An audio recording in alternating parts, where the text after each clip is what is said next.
everyone, I am Chinga Saladin Asensio from BESED 3A. My topic for today is about male and female reproductive system. Why do we need to reproduce? Reproduction is an important characteristic feature of living organism.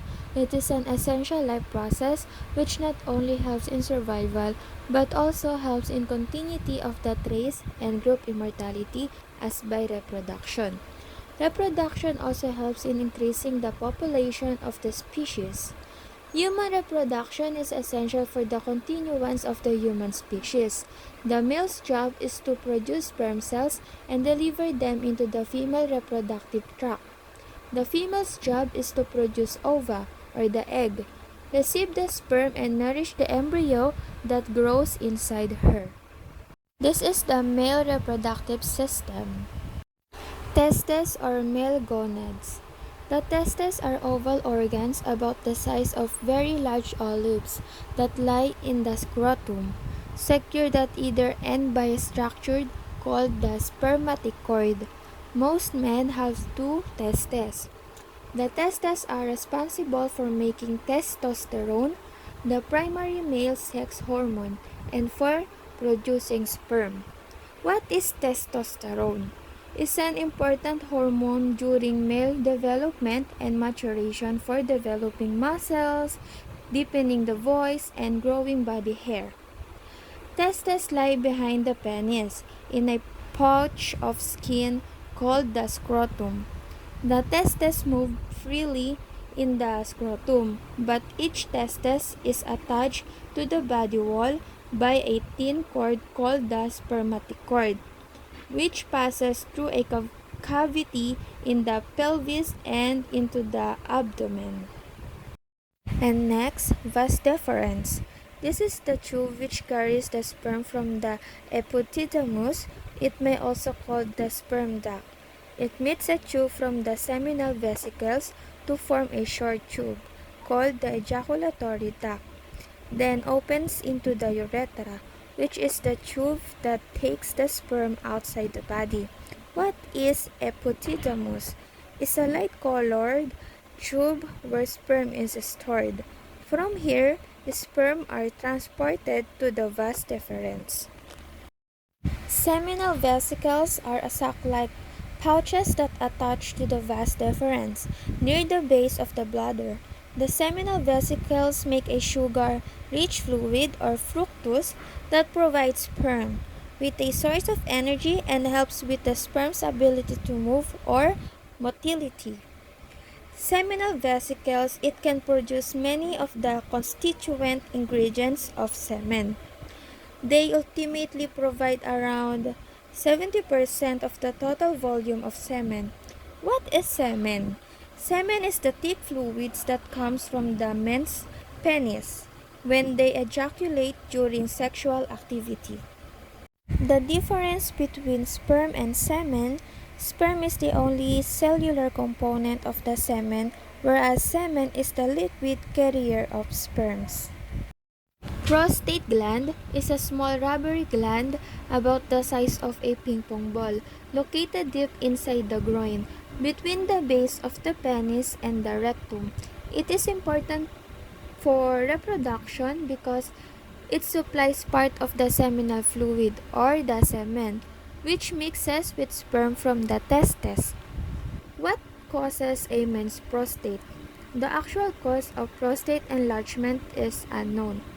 Factors linked to aging and changes in the cells of the testicles may have a role in the growth of the gland, as well as testosterone levels. The male urethra is a narrow fibromuscular tube that conducts urine and semen from the bladder and ejaculatory ducts. Although the male urethra is a single structure, it is composed of a heterogeneous series of segments: prostatic, membranous, and spongy. The function of this tube is to allow urine to pass outside the body. The brain signals the bladder muscles to tighten, which squeezes urine out of the bladder. This is the picture of sperm cell.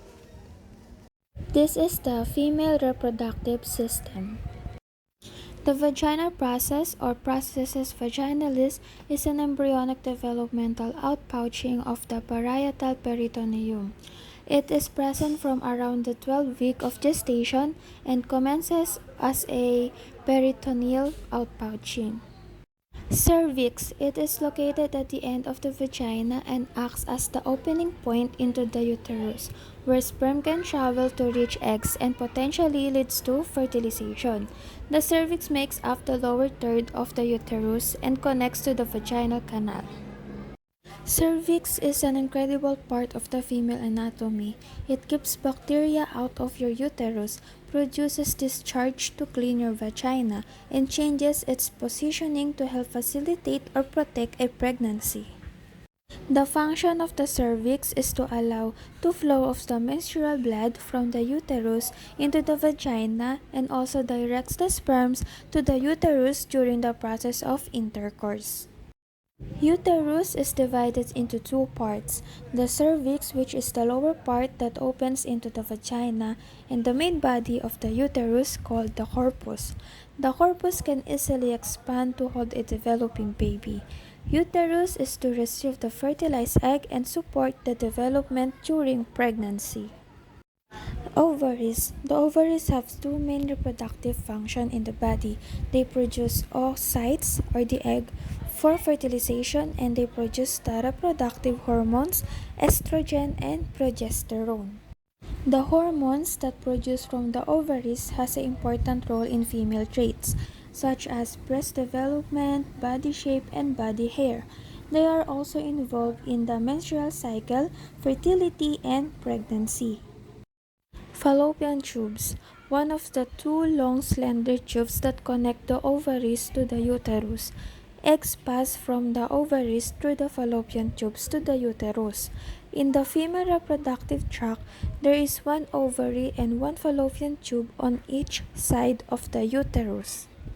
These are narrow tubes that are attached to the upper part of the uterus and serve as pathways for the ova or for the egg cells to travel from the ovaries to the uterus. Fertilization of an egg by a sperm normally occurs in the fallopian tubes. The female structures that transport the ova from the ovary to the uterus each month. In the presence of sperm and fertilization, the uterine tube or the fallopian tube transport fertilized egg to the uterus for implantation. This is the picture of female egg or the egg cells.